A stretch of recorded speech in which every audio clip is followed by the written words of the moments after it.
प्राचीन भारत की पवित्र भूमि, जहां पौराणिक कथाएं और इतिहास आपस में जुड़ जाते हैं, वहीं भगवान कृष्ण की असाधारण जीवन गाथा सामने आती है।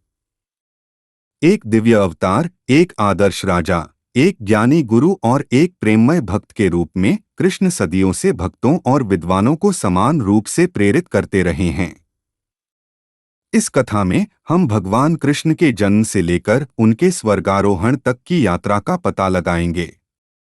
हम उनकी चमत्कारी लीलाओं, उनके दिव्य उपदेशों और उनके जीवन के उन स्थायी पाठों का पता लगाएंगे जो आज भी प्रासंगिक हैं। चाहे आप एक धर्मनिष्ठ भक्त हों या आध्यात्मिक जिज्ञासु, भगवान कृष्ण की कहानी निश्चित रूप से आपके दिल और दिमाग को छू लेगी।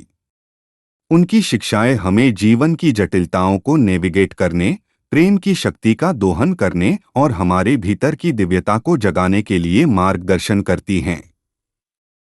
इसलिए आइए हम भगवान कृष्ण की अद्भुत जीवन गाथा में गोता लगाएं और एक ऐसे व्यक्ति की खोज करें जिसने मानव इतिहास के पाठ्यक्रम को हमेशा के लिए बदल दिया। भगवान कृष्ण का जन्म एक अंधेरी रात में मथुरा के कारावास में हुआ था, जहां उनकी माता देवकी और पिता वसुदेव को उनके दुष्ट मामा कंस ने कैद कर रखा था। कंस को भविष्यवाणी की गई थी कि देवकी का 8वां पुत्र उसका वध करेगा, इसलिए वह अपने सभी नवजात भाइयों को मार रहा था। लेकिन जब कृष्ण का जन्म हुआ तो एक दिव्य चमत्कार हुआ। जेल के दरवाजे अपने आप खुल गए और नवजात कृष्ण ने अपने पिता से कहा कि वे उन्हें गोकुल ले जाएं और उन्हें यशोदा और नंद बाबा, साधारण ग्वालों को सौंप दें। गोकुल में कृष्ण का पालन पोषण एक साधारण बालक की तरह हुआ। उन्होंने मक्खन चुराया, बांसुरी बजाई और अपने साथी ग्वालों के साथ शरारतें कीं। लेकिन इन बाल लीलाओं के पीछे एक गहरी दिव्यता छिपी हुई थी। कृष्ण ने पूतना राक्षस का वध किया, जो एक राक्षसी थी जिसे कंस ने उन्हें मारने के लिए भेजा था। उन्होंने कालिया नाग को यमुना नदी से भगाया, जिससे ग्रामीणों को उसके जहरीले पानी से राहत मिली। ये सभी लीलाएं कृष्ण की दिव्य शक्ति और उनकी लोगों की रक्षा करने की इच्छा का प्रमाण थीं।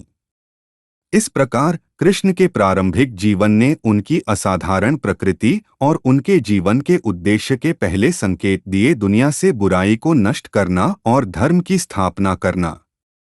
गोकुल में अपने बचपन के दौरान भगवान कृष्ण ने कई चमत्कारी लीलाएं की, जो उनकी दिव्य शक्ति और उनके भक्तों के प्रति प्रेम का प्रदर्शन करती थीं। कंस ने कृष्ण को मारने के लिए पूतना नामक एक राक्षसी को भेजा। पूतना ने कृष्ण को अपने जहरीले स्तनपान से मारने की कोशिश की, लेकिन कृष्ण ने उसके प्राण ले लिए। कालिया नाग एक विशाल और जहरीला सर्प था जो यमुना नदी में रहता था। कृष्ण ने कालिया नाग को नदी से बाहर निकाला और उसे अपने नृत्य से वश में किया। इंद्र, देवताओं के राजा, गोकुल के लोगों से क्रोधित थे क्योंकि उन्होंने उनकी पूजा नहीं की थी। उन्होंने भारी बारिश और तूफान का कारण बना। कृष्ण ने अपनी छोटी उंगली पर गोवर्धन पर्वत को उठाया और 7 दिनों और 7 रातों तक लोगों और पशुओं को बारिश से बचाया। कृष्ण को माखन बहुत पसंद था और वह अक्सर गोपियों के घरों से माखन चुराते थे। गोपियां उन्हें पकड़ने की कोशिश करती थीं, लेकिन कृष्ण हमेशा अपनी चतुराई और शरारत से उनसे बच जाते थे। इन बाल लीलाओं के माध्यम से कृष्ण ने ग्रामीणों को उनकी दिव्य प्रकृति के बारे में सूचित किया। उन्होंने उन्हें यह भी सिखाया कि भगवान अपने भक्तों के प्रति कितने दयालु और प्रेमपूर्ण होते हैं। गोकुल की बाल लीलाएं कृष्ण के जीवन का एक महत्वपूर्ण हिस्सा हैं और वे आज भी भक्तों को प्रेरित करती रहती हैं। वे हमें याद दिलाती हैं कि भगवान हमेशा हमारे साथ हैं, हमारी रक्षा कर रहे हैं और हमें प्यार कर रहे हैं। जब कृष्ण युवा हुए तो उन्होंने अपने मामा कंस से मिलने के लिए मथुरा की यात्रा की। कंस को अपने भविष्यवक्ताओं से पता चल गया था कि कृष्ण ही वह 8वां पुत्र है जो उसका वध करेगा, इसलिए वह कृष्ण को मारने के कई प्रयास कर रहा था। लेकिन कृष्ण कंस के सभी प्रयासों से बच निकले। उन्होंने कंस के हाथी कुवलयापीड़ को मार डाला, जो उन्हें कुचलने के लिए दौड़ा था। उन्होंने कंस के पहलवान चाणूर और मुष्टिक को मार डाला, जिन्होंने उन पर हमला किया था। अंततः कृष्ण ने कंस को एक भयंकर कुश्ती में हराया और उसका वध किया। इस प्रकार उन्होंने मथुरा को कंस के अत्याचार से मुक्त किया और अपने पिता वसुदेव को जेल से मुक्त कराया। मथुरा में अपने युवावस्था के दौरान कृष्ण ने कई अन्य कारनामे भी किए। उन्होंने मथुरा के लोगों को अघासुर नामक एक राक्षस से बचाया, जो एक विशालकाय सांप था। उन्होंने नरकासुर नामक एक राक्षस को भी हराया, जिसने 16,000 राजकुमारियों का अपहरण कर लिया था। मथुरा में कृष्ण की युवावस्था उनके जीवन का एक महत्वपूर्ण मोड़ थी। उन्होंने अपनी शक्ति, साहस और करुणा का प्रदर्शन किया और उन्होंने मथुरा के लोगों के दिलों में एक विशेष स्थान अर्जित किया। मथुरा से कृष्ण द्वारका चले गए, जहां उन्होंने एक शक्तिशाली साम्राज्य की स्थापना की। महाभारत युद्ध के दौरान कृष्ण ने पांडवों की ओर से लड़ाई लड़ी। युद्ध के दौरान कृष्ण ने अपने मित्र और शिष्य अर्जुन को भगवद गीता का दिव्य ज्ञान दिया। गीता हिंदू धर्म का एक पवित्र ग्रंथ है, जो कर्म, धर्म और जीवन के उद्देश्य पर सिखाता है। गीता के उपदेश आज भी प्रासंगिक हैं और वे भक्तों को जीवन की जटिलताओं को नेविगेट करने और अपने भीतर की दिव्यता को जगाने के लिए मार्गदर्शन करते हैं। महाभारत युद्ध के बाद कृष्ण ने द्वारका में कई वर्षों तक शासन किया। वह एक आदर्श राजा थे, जिन्होंने अपने लोगों पर बुद्धिमानी और करुणा से शासन किया। लेकिन समय के साथ यदुवंश में कलह और ईर्ष्या बढ़ने लगी।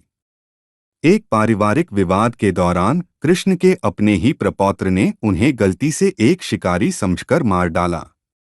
इस प्रकार भगवान कृष्ण ने अपनी नश्वर लीला समाप्त की और अपने परमधाम आध्यात्मिक दुनिया लौट गए। उनकी मृत्यु से उनके भक्तों को गहरा दुख हुआ, लेकिन उनकी शिक्षाएं और लीलाएं सदियों से उन्हें प्रेरित करती रहीं। भगवान कृष्ण की विरासत सदियों से भारत और दुनिया भर में फैली हुई है। वह हिंदू धर्म में सबसे पूजनीय देवताओं में से एक हैं और उनकी शिक्षाएं और लीलाएं आज भी भक्तों को प्रेरित करती हैं।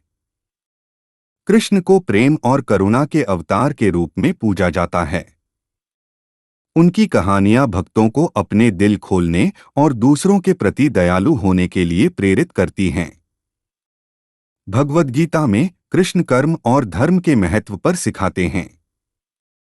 वे अपने भक्तों को अपने कर्तव्यों को बिना किसी लगाव के निभाने और धर्म के मार्ग पर चलने के लिए प्रोत्साहित करते हैं। कृष्ण को एक आदर्श आध्यात्मिक मार्गदर्शक माना जाता है।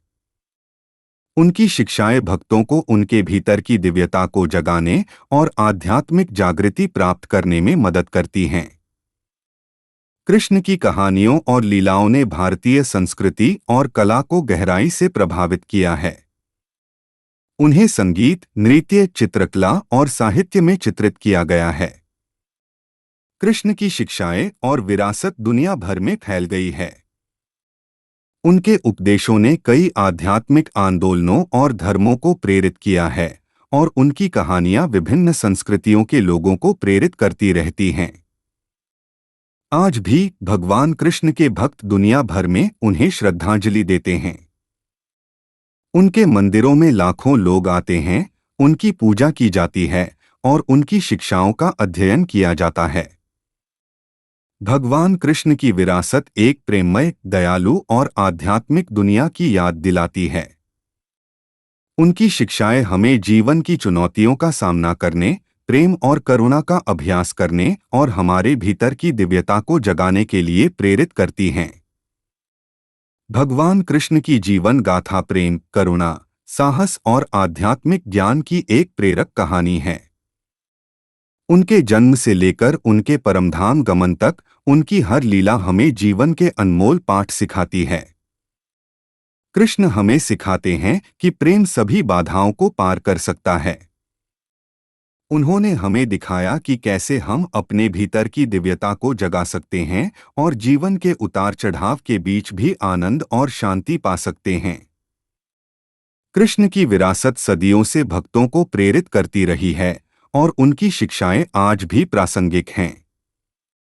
उनकी कहानी हमें एक ऐसी दुनिया की याद दिलाती है जो प्रेम, करुणा और धर्म पर आधारित है।